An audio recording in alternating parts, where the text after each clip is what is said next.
Dernièrement en Israël, les médias religieux ont raconté l'histoire dernièrement, c'était il y a 4-5 ans, un peu moins, l'histoire d'un dibouk. Qu'est-ce que c'est qu'un dibouk? C'est une âme qui est morte et qui ne peut pas monter à cause de ses péchés. Le péché provoqué par quoi? Le péché provoqué par l'amour de ce monde. L'argent, les filles, les honneurs, la matérialité. Maintenant, une fois qu'on meurt, il n'y a plus de corps, donc il n'y a plus de matérialité. L'âme, c'est une âme qui était branchée avec la spiritualité, elle monte. Si elle a raté sa vie, ce qui s'appelle en hébreu chet, chet signifie pas faute comme les gens croient bêtement, raté. Ton but sur terre c'était de t'élever, de prendre la matérialité que tu as, de la sanctifier, de la monter vers le haut. Tu as fait tout le contraire, tu as pris tout ce que tu avais de divin et tu l'as baissé vers le bas. Toute une énergie de vie extraordinaire que tu as, le potentiel extraordinaire, tu l'as mis dans la matière. Alors, une fois que le corps il meurt, l'âme veut monter, elle retombe. Et elle reste dans ce monde, elle ne peut pas monter. C'est terrible d'être une âme qui veut profiter du corps et qui ne peut pas avoir de corps. C'est d'autant plus qu'il est marqué une notion que je ne saisis pas très bien, c'est marqué comme ça. Donc quand quelqu'un fait une chose qui est vraiment mauvaise, alors il crée une réalité mauvaise. On peut comprendre cela. Cette réalité mauvaise, elle existe. Et l'homme, quand il meurt, donc il baigne parmi ces réalités mauvaises qui sont insupportables. Il est poursuivi, il voit le mal qu'il y a là-dedans, qu'il y a dans ces réalités mauvaises. Vu qu'il perçoit la vérité, quelque part, c'est un contraste énorme et il souffre, il ne peut pas monter. Donc il vit dans les toilettes, avec tout ce que ça comporte de nauséabondité, je dirais, d'accord? Et il arrive une chose très rare, mais ça peut arriver, qu'un homme vivant ou une femme vivante ait une petite brèche de son comportement. Très souvent, ça arrive par le fait qu'on se mette en colère. Quand on se met en colère, notre âme nous quitte. Comme on dit en français, j'étais hors de moi. Toi, tu étais hors de toi, alors qu'il y a deux personnes. Ben oui, il y a moi, mon moi profond, qui quitte mon enveloppe corporelle et qui vient à la place, le Zohar dit, vient une âme de Touma, Sitra Achra. C'est marqué que tout celui qui est en colère, c'est comme s'il est Oved Ovodazara, comme s'il est idolâtre. Pourquoi? Parce qu'à ce moment-là, tu es branché au côté négatif. Tu as une âme de Touma, c'est-à-dire quoi une âme de Touma? C'est une énergie négative qui est en toi, qui te fait faire des choses complètement folles. Quelqu'un qui est en colère, il est dangereux. Il peut même tuer, il peut faire des actes complètement inconsidérés. Comment ça se fait? Il est habité, il est possédé. Alors des fois, en faisant cela, ou des fois quand on consomme une chose sans faire la bracha elle élimine les forces négatives. Alors on peut avaler une force négative, ou quand on se met en colère, on peut laisser notre âme sainte partir, et à la place, vient une autre âme. Et on est comme possédé. Et cette âme, c'est une de ces âmes-là qui se balade dans le monde. Je parle de notions très... aujourd'hui, on va parler de choses fantastiques.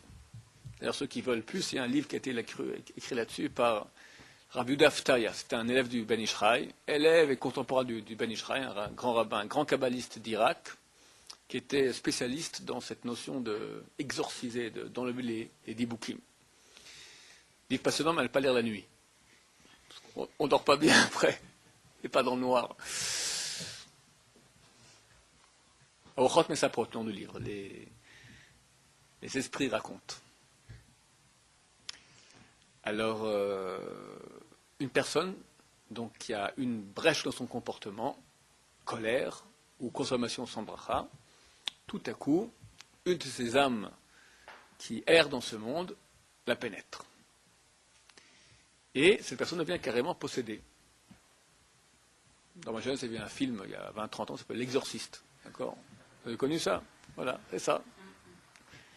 Donc, Rachav Yehuda lui était exorciste. Bon, c'est une chose qui est, de nos jours, on n'a presque plus. Alors, il y a eu deux, trois ans ici à Jérusalem, il y en a qui disaient que c'était du chiquet, il y en a qui disaient que c'était du vrai. Oui, non, bon. En tout cas, on a des témoignages de gens extrêmement sérieux. Le dernier que nous connaissons, j'en ai parlé dernièrement, c'était avant la Seconde Guerre mondiale, le Rav Elchanan Wasserman, à Radin, en Europe. Rav Yehuda Aftaï a un livre entier qui raconte tous ces déboires avec tous ces esprits-là. Et on a un dibouk aussi à l'époque du Gaon de Vilna, qui était dans la ville de Novardok, ce dibouk. Et à son époque, donc, il rentre dans la personne. La personne se trouve donc possédée. Elle a l'air normale. Tout à coup, elle se met avec une autre voix, la voix de l'âme qui la possède. Et elle se met à parler, d'habitude de façon extrêmement grossière, des insanités terribles, parce qu'elle est grossière, c'est la partie négative. Même s'il y a du bien dans cette personne, elle est déjà partie là-haut. Ce qui est resté, c'est vraiment le substrat négatif du mal qui est en cette personne, qui ne peut pas monter. Il reste là, et il est négatif, donc il parle de tout ce qu'il a dans la tête, tous les fantasmes les plus horribles qu'un homme pourrait avoir, et bien il est dit. Et vu qu'il a une partie aussi dans le monde de vérité, donc il voit tout, il voit les âmes, et chacun qui rentre, il se met à lui déblatérer toutes les horreurs qu'il a fait dans sa vie. Donc personne n'ose approcher ce genre de diboukim. Parce que toi, tu viens ici, qui es-tu toi? Et t'as fait comme ci, t'as fait comme ça, et le type devient rouge, jaune, vert. Ce dibouk de Novardok, on dit que chaque fois qu'il y avait un rachat qui rentrait dans sa chambre, il venait, il l'embrassait, il l'attrapait. Il était heureux de voir un comme lui, d'accord, un homme grossier. Mais tout de suite, il le lâchait. Pourquoi? Parce que cet homme grossier avait honte que tout à coup ce dibouk vient et l'embrasse comme ça, donc ça prouve que je suis un rachat. Donc il avait déjà un ihur tchouva, il a une pensée de tchouva. On s'est marqué dans le Talmud, dans Kiddushin, si quelqu'un il dit à une femme, tu m'es sanctifié, arrête mes coups d'achetli, tu es marié avec moi par cette bague, à condition que je sois un tzaddik gamour, un tzaddik parfait. Le type, c'est un rachat parfait. Cette femme est-elle sanctifiée, oui ou non? La lacha, elle dit oui. Parce qu'on a un doute. Peut-être elle est mariée, peut-être pas. Donc si elle veut maintenant avec un autre, il lui faut un get, un acte de divorce. Pourquoi? Peut-être que la personne se rachat, il a eu un hiro tchouva, il a une pensée de tchouva, et quand tu as une pensée de tchouva, déjà tu as appelé tzaddik gamour. Tu as appelé tzaddik parfait. Une facture de réparation, tu as. Mais dans le ciel, déjà, tu as eu un hiro tchouva, une pensée de tchouva, tu as un tzaddik parfait. Pour nous, c'est une grande porte ouverte de savoir que quelqu'un qui a un hiro tchouva, des fois, à des moments... un accident de voiture. Il faut être très rapide à ce moment-là. Tu as le pare-brise qui se rapproche de toi, une vitesse, je sais, au ralenti fois 1000, d'accord? Khatati, aviti, pashati, il faut arriver à faire tchouva parce que ça peut sauver vraiment une vie. On a des cas de gens qui, en accident, tout à coup, ils ont pensé au nom de Dieu, ils ont regretté, ils ont eu sauvés par miracle. Je connais des cas personnellement. Donc si quelqu'un a eu un héros Shouva, déjà il a un statut de tzaddik gamour. Donc cette personne qui est rentrée chez le dibouk, s'est embrassée, elle avait honte, elle regrettait déjà ce qu'elle a fait. Oh, qu'est-ce que j'ai fait comme bêtise? Ah, c'est déjà un héros Shouva, une pensée de Shouva. Il le lâchait tout de suite, parce qu'il était déjà trop tzaddik pour lui, tellement ce dibouk, il était sale. Lorsque le Gaon de Vilna est décédé à son époque, alors il a extrêmement souffert. Il a dit, je souffre pourquoi? Parce que tous les anges sont venus du ciel recevoir l'âme du Gaon de Vilna. Il y a trop de sainteté dans le monde. Je suis oppressé par la sainteté que je sens. Une fois, on est rentré dans sa chambre, 2 livres de Zohar, l'un après l'autre. Un Zohar qui était d'une édition qui transgressait le Shabbat. Une édition de livres qui transgressait le Shabbat. Ils éditaient aussi, ils imprimaient le Shabbat. Pas de réaction. Après, ils ont fait rentrer dans la même chambre un Zohar de l'édition Salvita. À l'époque, c'était le Zohar d'une famille très religieuse qui, évidemment, pratiquait le Shabbat. Il s'est mis à trembler. Il mettait ce livre hors de la chambre. C'est insupportable pour lui, tellement la puissance de Ktusha qu'il y avait dans ce livre-là. C'est un dibouk. Alors, comment on fait pour se débarrasser de ce dibouk? Il faut qu'il vienne un grand tzaddik qui va conjurer conjurer, c'est très fort. Donc il faut rappeler des noms d'anges, des conjurations comme ça, dire au début de sortir sans faire de dégâts. Parce qu'il ne veut pas sortir. S'il sort de nous, tant qu'il est dans le corps de la personne, il est protégé de toutes ces influences négatives qui sont autour de lui, de ses propres péchés qui le poursuivent. Mais s'il sort de nouveau, c'est très pénible pour lui. Alors on l'oblige à sortir en disant des noms de Kudusha. Je ne m'y connais pas, c'est de la mystique de très haut niveau. On rappelle des noms d'anges, des choses très très simples pour qu'il soit obligé de sortir. Oui. Et quand il sort, on lui dit qu'il sort par le petit doigt, ou du pied ou de la main. Mais est-ce que ça peut arriver dans un cas de Thibaut, mais pas aussi impressionnant, c'est-à-dire on va prendre une voie spéciale, mais on va adopter un comportement, par exemple quelqu'un qui va faire des petites avérotes, des choses comme ça. J'ignore, je me souviens quand j'ai lu dans ma jeunesse le livre de Rami Yudaftaya, que des fois il y a des bouts qui se cachent. Ils ne veulent pas se dévoiler trop. Bon, ça, faut pas non plus prendre trop de sa tête, mais savoir qu'il y a des choses pareilles qui existent. Hier j'ai entendu, on m'a raconté qu'il y a un groupe de pilotes de chasse israéliens. Il faut savoir que dans le pilote de chasse israélien, il y a un grand pourcentage de Baalei Teshuvah. D'habitude, ces gens-là sont des gens qui sont la crème, vraiment la crème de la société israélienne, des gens qui sont des gens très bien. Et un type bien, il fait Teshuvah. À l'époque, le plus grand descendeur de MiG de l'armée, il a fait Teshuvah. Il avait descendu 93 MiG. Et même pour lui, ils ont mis au point des masques à oxygène supportant la barbe, d'accord. Des tas de trucs qu'ils ont fait pour. Ah, il y en a un ici. Bon, il y en a pas mal de. C'est assez courant. Alors, ces gens étaient non religieux. Et leur passe-temps favori, c'est vraiment il n'y avait que ça comme passe-temps, le spiritisme. Le spiritisme, c'est-à-dire mettre en relation avec des morts. Et je ne sais pas comment on fait, c'est interdit de faire cela par la Torah. Le reste de la métime, c'est complètement interdit, mais des gens non religieux le faisaient. Et chose assez stupéfiante, 2 histoires. Jamais ils arrivent à se mettre en contact avec des âmes pendant Shabbat ou Yom Tov. Shabbat et Yom Tov, rien. C'est éteint. Pourquoi? J'imagine que Shabbat et Yom Tov, il y a une autre réalité spirituelle, que même ces âmes qui sont d'habitude des âmes de très bas niveau, avec lesquelles on peut se mettre en contact, même Shabbat, donc déjà, il y a autre chose. Deuxième histoire intéressante, c'est qu'ils ont ramené comme ça l'âme d'un des grands-pères de ces pilotes-là, et on leur a demandé, qu'est-ce qu'on veut faire pour toi? Il a dit, s'il y a une synagogue dans la base, allez, 10 personnes, et dites Kaddish pour moi. Et ils ont fait ainsi, ils sont allés, ils ont dit Kaddish, et plus jamais ils ont réussi à se remettre en contact avec cette âme. C'est-à-dire qu'ils ont fait monter, elle quitte la région ici, l'atmosphère, d'accord, hop, elles vont autre part.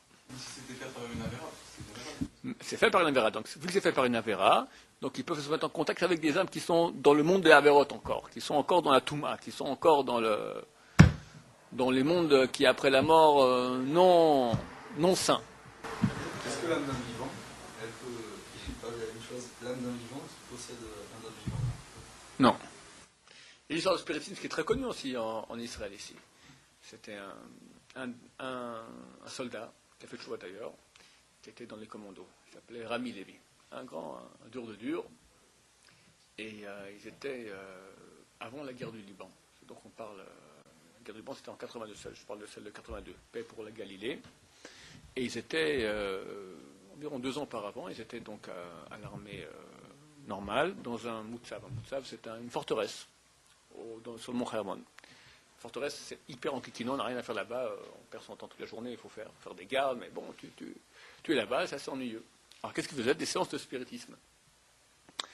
Et ils ont fait une séance de spiritisme, ils ont fait monter une âme comme ça. Et on a un peu qu'est-ce qui allait arriver dans le futur. Alors, on dit, dans 1 an et demi, il y aura une guerre au Liban. Et les 12 personnes présentes ici, pas un va s'en sortir vivant. Ils vont tous mourir.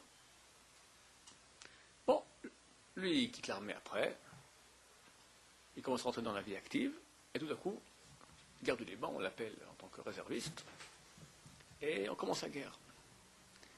Évidemment, c'est un commando, donc ils ont des missions extrêmement périlleuses, et il fait attention que lentement, l'un après l'autre, tous ses amis chaque nom qui a été, dans ces 12 personnes qui étaient présentes, tac, tac, hyper. Chacun part un après l'autre. Il y avait un film comme ça, les petits nègres, d'accord, voilà.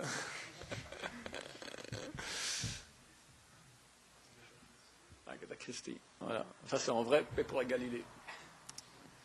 Et il arrive qu'il est le 12e encore vivant. Et ils sont en nuit, ils doivent attaquer une forteresse à l'époque des Palestiniens. Et donc, comment on fait? Il y a une partie qui va droit, mais il y en a qui vont comme ça, ils font par le côté pour prendre par derrière. Alors lui, avec deux de ses amis, ils partent comme ça la nuit, dans le noir. Ils sont en silence, ils avancent comme ça, chacun 5 mètres de l'autre.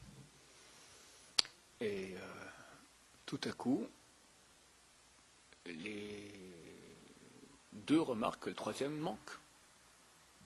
Ils vont un peu derrière, un peu devant, ils cherchent comme ça, il n'est pas là. Bon, il continue, tout à coup il voit, il est tout seul. Il est où son compagnon, le deuxième? Disparu. Bon, il continue à avancer, et tout à coup il ne sait pas pourquoi. Il ne sait pas pourquoi je trouve aujourd'hui. Et ça, dans les conférences qu'il donne, il raconte, c'est pas le mérite de vous, il parle du public parce qu'il a fait tchouva, il parle cette histoire extraordinaire. Il s'est mis un peu de côté comme ça. Il n'a pas compris, il s'est mis de côté comme ça, tout à coup, d'un arbre, tombe un géant arabe devant lui avec un poignard énorme qui lui saute dessus. Et les deux commencent à se battre.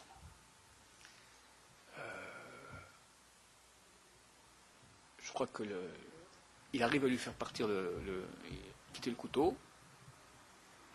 L'arabe lui donne avec son coup, lui donne un coup dans les dents, je crois. Toutes ses dents ont été cassées. Et les deux s'attrapent à la gorge. Et ils se battent. Et ils se battent, ils se battent. Et il sent qu'il va partir, il commence à voir son père, sa mère, toute la famille qui est en train de défiler toute sa vie. Et il tient bon, il tient bon, il tient bon. À la fin, il raconte, enfin, moi je vous fais en cours, il faudrait 1 heure comme ça, ils sont les viscères, il n'en peut plus.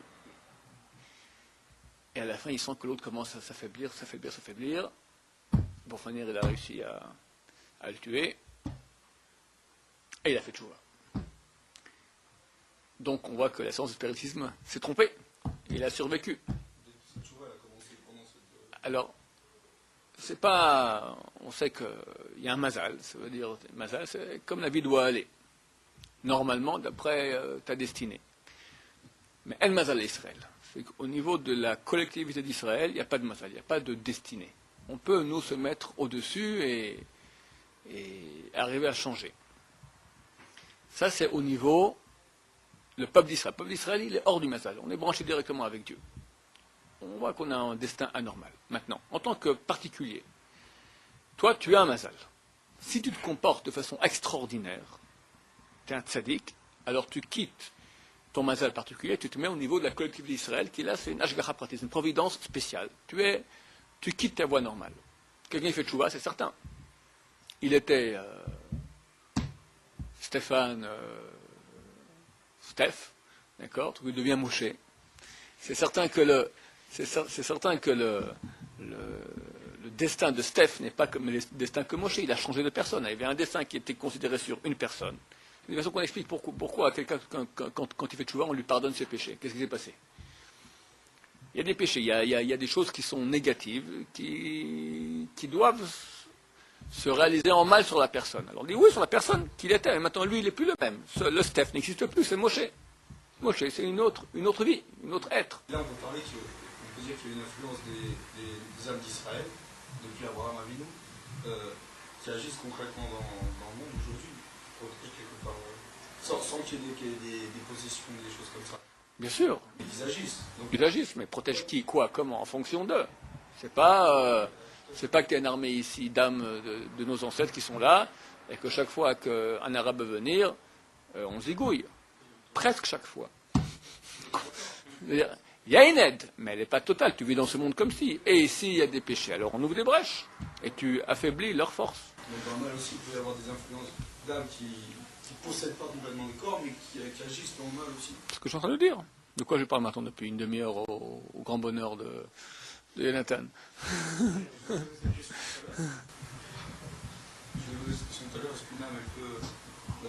Non, mais on parle, tu as demandé, une âme vivante sur une âme vivante. Non, ça d'accord. Mais des réalités spirituelles mauvaises, il y en a, le monde est hélas bourré. Même maintenant, quelqu'un qui fait un péché, il est vivant, mais le péché, ça affaiblit, ça. On est en train de raconter l'histoire de la sortie d'Égypte. C'est marqué que Dieu lui-même, il est venu. Dans la Gala de Pessah, jamais le nom de Moshe n'est mentionné. Pourquoi? Pour bien mettre en évidence, c'est pas Moshe, c'est Dieu. Ani le Saraf, moi et pas un ange, lui-même. Alors le Midrash, il dit que lorsque Dieu a dit j'allais descendre en Égypte, les anges ont dit quoi? Toi, à Akashobor, tu descends en Égypte? Mais l'Égypte, c'est impur. C'est presque pareil aujourd'hui. C'est impossible. Donc comment Dieu, qui est Kadosh, peut rentrer? Quand quelqu'un fait des péchés, il crée des réalités spirituelles d'impureté terrible. Preuve en est. Que tu vois que très souvent, quelqu'un veut se sortir du péché, et il ne peut pas. Pourquoi il ne peut pas? Je veux arrêter. Il ne peut pas. On ne peut pas réduire cela à l'envie physique et c'est tout. Shabbat. Quelqu'un aimerait commencer à être chômeur Shabbat. Il n'arrive pas. Les moitiés de la Torah. Il n'arrive pas. Pourquoi? Il aimerait se retenir de parler la Shonara. Peut-être c'est une envie physique, parler la Shonara. C'est beaucoup plus haut. Il n'arrive pas. Les filles, bien sûr, encore plus. Pas regarder, etc. Comment ça se fait? Quand tu fais un péché, tu attires vers toi un souffle impur qui t'entoure. Et ce souffle, comme son nom l'exprime, il souffle, il te pousse à refaire la même chose. Et tant que tu n'as pas fait la même chose, tu es en état de un manque, comme un drogué qui est en état de manque. Il est comme un fou. Il ne peut pas se retenir. C'est une guerre terrible contre des forces malfaisantes que nous-mêmes avons créées. Donc maintenant, quand tu as une population entière qui fait ça toute la journée, tu comprends que c'est très très très impur. Et ça influe les personnes qui rentrent. Non, mais même des vivants, je veux dire, quelqu'un qui est très mal entouré, qui a des gens très mauvaises autour de lui, des personnes très mauvaises, et ces personnes, elles influent sur lui. Il devient comme eux. Alors, de deux façons, ou par influence, quelqu'un qui est entouré de gens mauvais, il est influencé ou de façon directe, et de façon directe, et de façon indirecte. Absolument. Absolument. Pas Inara. Laisse Inara tomber. Quelqu'un maintenant, il fait un péché. Quelqu'un qui fait Chilou Shabbat. Il ne faut pas le regarder. Pourquoi? Parce que ça influe déjà. Parce qu'il est habillé de Toum'a. Quand quelqu'un fait un péché, on ne doit pas le regarder. C'est pas bien de le regarder. Quand quelqu'un est en colère, on n'a pas le droit de le regarder. Un grand rachat, on n'a pas le droit de le regarder non plus. Pourquoi? Parce que, sa tête, elle n'est pas belle. C'est pas sa tête. Quand tu regardes, il y a un impact spirituel aussi qui a lieu. Et cet impact, maintenant, il agit sur toi. Qu'après, tu es attiré par la même chose qu'il fait. Moi, j'ai vu des grands d'Israël qui ne regardaient pas des gens. Et je sais exactement pourquoi. J'avais un ami, un très bon ami à moi. Une fois dans sa vie, il avait une relation avec une non-juive. Il n'avait pas fait de chouva encore comme il fallait. Je l'ai amené voir le Rav Ben Sion. Il n'a pas regardé. Le kippour qu'il a fait, mon ami, après, oulala. Et là, c'est très bien. Je crois que la fois d'après, il est revenu, il a regardé comme il fallait. Les rabbanim y voient. Nous, les petits, mais ceux qui voient. Et pourquoi il ne veut pas voir? Il est tellement grand. Parce que lui aussi, il est influencé par ça. Lui aussi. Et de même, dans l'autre sens, c'est une grande mission d'aller voir des tzadikim, des gens purs, parce que leur face est claire. La Gemara raconte, sans parler de mysticisme, la Gemara raconte que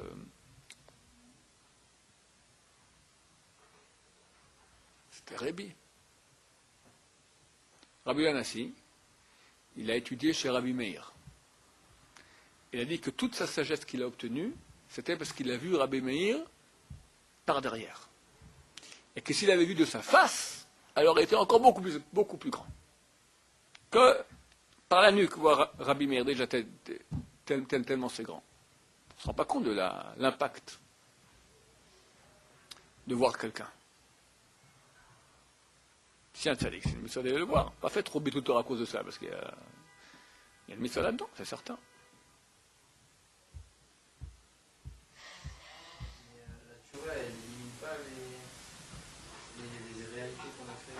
La tchouva élimine tout. Alors, la tchouva, il y a deux parties. Dans la tchouva, il y a une partie, donc, la tchouva, c'est donc reconnaître, regretter, prendre sur soi. Après, il y a la réparation. les dégâts qu'ils ont causés. Donc quelqu'un qui fait tchouva, il a un statut de tzaddik parfait. Mais les dégâts qui sont là, tout le passé qu'on a fait, toutes les réalités qu'on a créées, elles sont là. Alors qu'est-ce qu'on fait? Il y a deux moyens de les réparer. Plusieurs moyens de les réparer. Il y a plusieurs moyens de les réparer. D'abord, il y a une, d'après un avis, comme ça dans le Rambam, la tchouva par amour, elle nettoie tout. Il n'y a plus aucune facture après. Mais c'est un très haut degré. C'est vraiment être... tchouva pas par amour, ou d'après l'avis que tchouva par amour n'est pas suffisant, le meilleur moyen de réparer, c'est l'étude de Torah. C'est mieux que tout. Rabbeinu Hari a dévoilé, pour chaque péché, combien il faut jeûner. Une relation avec une femme nida, donc une juive qui n'est pas encore mariée, 84 jeûnes de suite. Zera al-Batala, quelqu'un qui s'est masturbé, votre respect, 84 jeûnes de suite, parfois. Quelqu'un qui s'est mis en colère, 151 jeûnes de suite.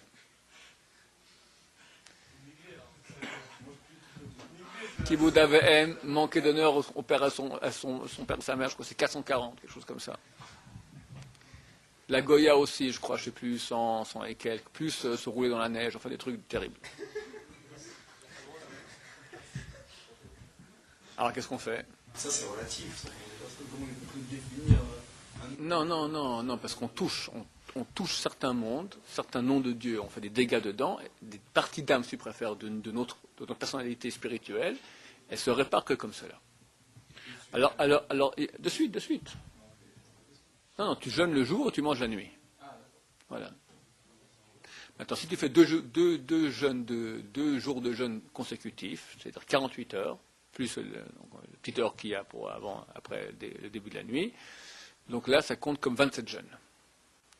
48 heures. Si tu fais 72 heures, ça compte comme 40 jeûnes. Plus que cela, on sait déjà plus combien. On sait plus combien. Aussi, le paradis d'Ivoire, il compte pour 40. Alors, il y en a qui disent qu'un paradis d'Ivoire, il vaut comme 1000 et quelques jeunes. 1000 et quelques jeunes. Il y en a qui disent. C'est pas clair non plus. Rabbeinu Hari n'a pas rappelé cela. Par contre, il est clair, c'est marqué dans les livres, que tout cela, c'est pour ceux qui n'étudient pas la Torah. Ceux qui étudient la Torah, ça nettoie tout. Il n'y a rien de plus puissant que ça. On n'est pas dans le genre de donner ce genre de combine aux gens, allez, jeune comme ci et jeune comme ça. Ça va peut-être une fois dans la vie de faire ça. Quelqu'un il a été très, très, très, très dur dans un péché, alors une fois dans sa vie qu'il prenne comme ça, mais sous autorisation rabbinicale, etc. Ou une façon qu'on a aussi de faire, c'est que tu jeûnes 24 heures et tu payes en argent la somme de nourriture que ça coûte. Tu dois faire, on va dire, 84 jeûnes. Alors tu payes maintenant 84 jeûnes. C'est donc, il y a 2 repas par jour, on va dire, 2 repas. Alors, tu prends un morceau de pain, combien ça coûte? On va dire 2 euros. Alors tu jeûnes 24 heures de suite, et tu payes 84 fois 2 euros. Ce qui nous fait 168 euros. Voilà. Et tu demandes à Dieu que ce soit compté comme si tu as fait cela. Ça vaut la peine une fois dans sa vie de faire cela, seulement après mariage, 1 an de mariage et 3 ans de yeshiva au moins, pas avant. De yeshiva. Maintenant, ce que je voulais dire, ce sont des moyens qui sont des moyens très étrangers à nous. On veut mieux construire. J'avais un élève qui avait fait beaucoup de péchés dans sa vie, et je devenu un grand Talmid Chacham ici à la yeshiva, c'était il y a 10-15 ans, aujourd'hui déjà rabbin dans une communauté. Alors il m'a demandé, ok, vous avez dit à l'époque, 3 ans de yeshiva, 1 an de mariage, moi j'ai passé tout ça, est-ce que je peux commencer à faire des jeunes? Je lui ai dit, je peux apprendre sur moi une chose pareille, va voir le Rabbi Yosef. Il était voir le Rabbi Yosef, il dit, tu étudies, tu as fait ces péchés bénins, tu étudies maintenant, tu es avraire, il fait un grand sourire, tac, allez ça va, c'est bon, pas besoin de plus. Voilà. Comme quoi, pas besoin de se rendre dans ces trucs de tu deviens maigre comme ça, et puis voilà. Mieux vaut au contraire, la Gemara, le Shulchan Aruch, il dit que celui qui jeûne, il est appelé choté, il est appelé pécheur. Pourquoi? Parce que il étudie moins la Torah. Or, étudier la Torah, c'est la chose la plus grande qu'il puisse y avoir. Un kaddish qu'on a eu pour une personne, elle a quitté ce monde. T'imagines maintenant? Alors, on fait des neshamot, on fait des mishnayot pour Ilou Neshamot. J'ai un chavruta un temps. Étudier les Neshamot. Pourquoi il étudie des Mishnayot? Et il loue une neshama pour l'élévation de l'âme. De qui? Il m'a dit de moi. Très bien. Il élève son âme. C'est le côté pour compter sur après nos enfants, nos descendants qui vont faire Ilou Neshama, ils font un Kaddish. Que ça vaut un Kaddish? Toi, étudie maintenant, grandis. Quand il y a Torah, ça nettoie tout. Il n'y a rien de meilleur. Et si c'est fait avec peine, c'est dur, on n'en peut plus, et on continue encore une fois, alors c'est extraordinaire ce que ça nettoie. Rien de meilleur. Voilà. Je dois quand même dire qu'à l'endroit où, dans le Mishnah Berurah, qui parle justement de jeûner, si c'est bien ou pas bien, alors il met les deux avis. Est-ce que quelqu'un qui lit la Torah, est-ce qu'il doit que étudier la Torah ou quand même faire quelques jeûnes pour réparer? Lui, il dit il n'y a que la Torah, mais même d'autres avis aussi qui... Alors, c'est pas clair non plus que ça suffit que étudier. Peut-être une fois dans le ça vaut la peine de faire des tikkunim comme ça, mais cela rien qu'avec avis d'un Rav, d'un grand de la Torah. Voilà, je vous dis un cas. Rav Yosef, il a dit, un grand sourire est terminé. Bien sûr, ça répond. Le meilleur tikkun, c'est qu'on nous fasse honte. Si quelqu'un a la chance qu'on lui fasse honte en public, et ne réagit pas, la chance. S'il est capable de le faire lui-même, c'est encore mieux. Ça, c'est très dur. Ah ouais. Ouais. Tu vas au shiur, tu poses une question bête, intelligente. Ah, mais ça répare. Hein? Ouais, vas-y, c'est très dur. Hein? Moi, jamais réussi, moi. Jamais réussi.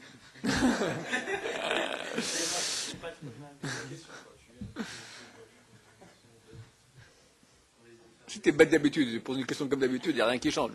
Si tu es le type qui pose des questions intelligentes et tu fais... Voilà. Voilà.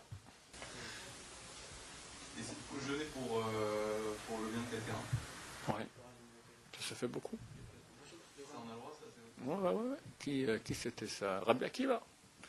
Rabbi Akiva raconte le Midrash. C'est pas le Midrash, c'est une Gemara. Avot de Rabbi Nathan. Il était dans le désert. Et du coup, il a vu un homme tout noir qui courait en soutenant des poids énormes. Et il a arrêté. Où tu cours comme ça? Je lui dis, je suis un mort. Qu'est-ce que tu fais là? Bah oui, j'étais un rachat toute ma vie, alors j'étais puni maintenant que je dois encore des centaines d'années courir dans le désert avec ces poids.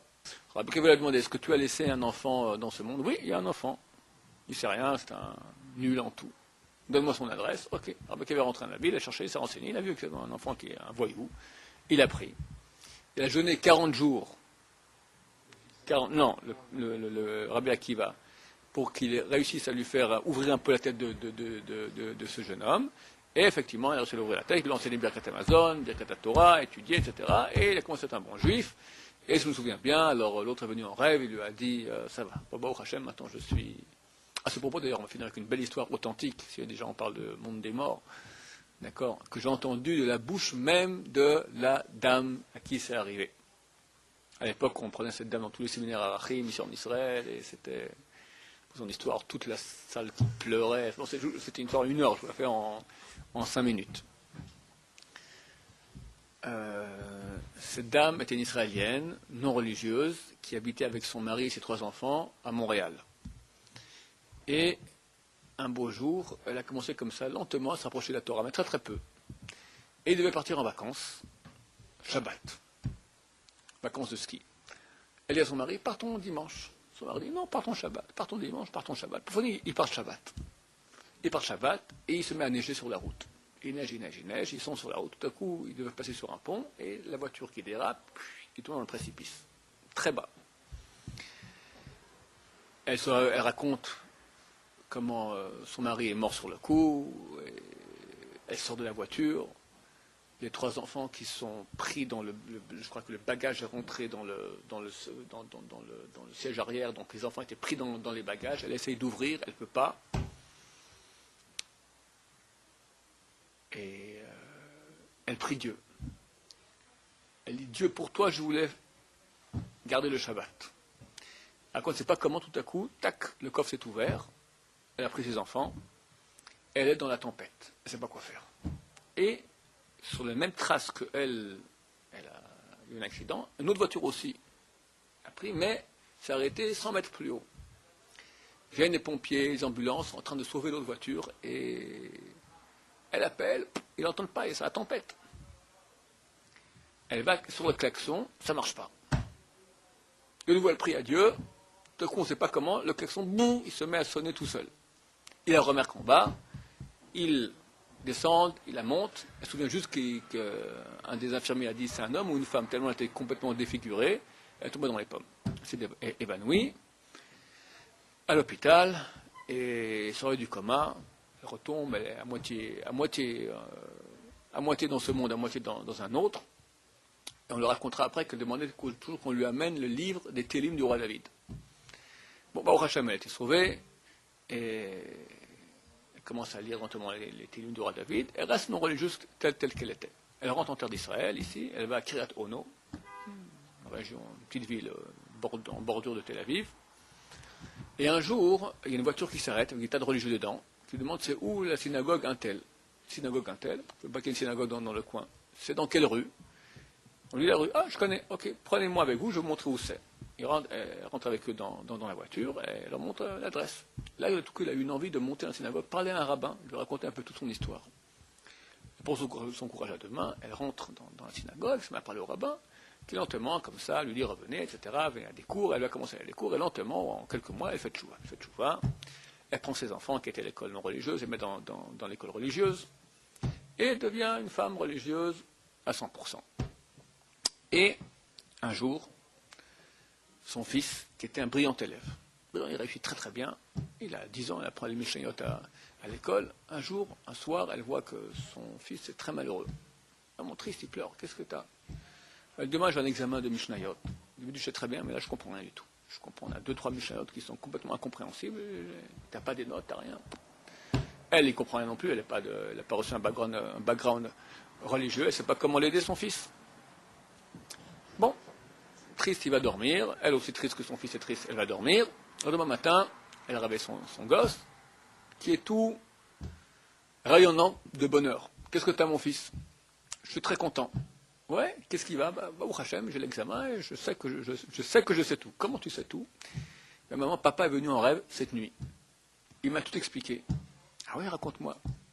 Il est venu, il m'a dit que depuis que tu nous as fait quitter l'école où j'étais, tu m'as mis dans l'école juive, dès ce moment-là, on l'a sorti d'où il était, on l'a mis au paradis. Et ce que j'apprends, les Mishnayot, lui aussi, il apprend. Il m'a dit, vous êtes maintenant cette Mishnah? Oui. Ben bien, je vais te l'expliquer. Et il m'a expliqué toutes les Mishnayot. Le gosse était à l'examen, et il a reçu 100 sur 100. Comme quoi, il y a une influence entre ce que font les enfants et ce que font leurs parents. Baruch Adonai,